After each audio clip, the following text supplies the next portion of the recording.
Hello, I'm Rashmi. Today's lessons will be on the scientific management theory, also called Taylorism. Back in the beginning of the 20th century in the United States, skilled labor was in short supply. Only way to expand productivity was to raise the efficiency of workers. This gave birth to this theory. Frederick Winslow Taylor is often called the father of scientific management.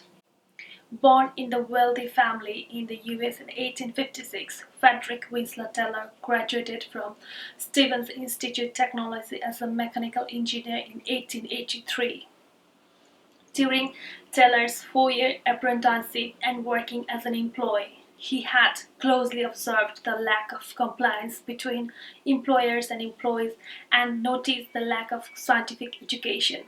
In his article published in the 1911, The Principle of Scientific Management, he argued the four principles of scientific management would result in prosperity for both workers and managers. First, develop a science for each element of an individual's work to replace the old rule of thumb method. Second, scientifically select and then train, teach and develop the worker.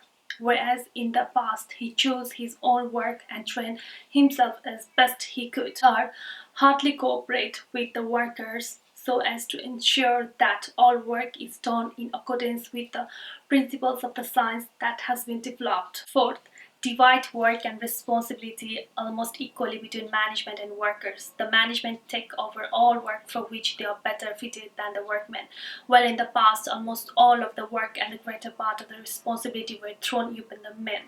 Let's get into what his Principle of Scientific Management article talk about. The most prominent single element in modern scientific management is his task idea. The work of every workman is fully planned out by the management at least one day in advance, and each man receives, in most cases, complete written instructions describing in detail the task which he is to accomplish, as well as the means to be used in doing the work. This task specifies not only what is to be done, but also how it is to be done and the exact time allowed for doing it. And whenever the workman succeeds in doing his task right and within the time limit specified, he receives an addition of from 30% to 100% to his ordinary wages. The task is always so regulated that the man who is well suited to his job will thrive while working at his rate during a long term of years and grow happier and more prosperous instead of being overworked. Scientific management consists very largely in preparing for and carrying out these tasks.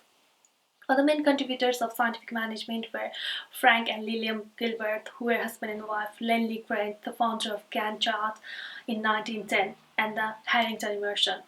This theory has substantially contributed to today's human resource management theories. Although known as the father of management science, he has received very harsh criticisms. Seeing human factor as commodity is one of the primary criticisms directed towards Taylor.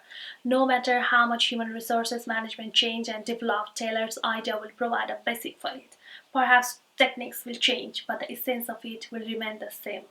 Thank you so much. Please watch more videos.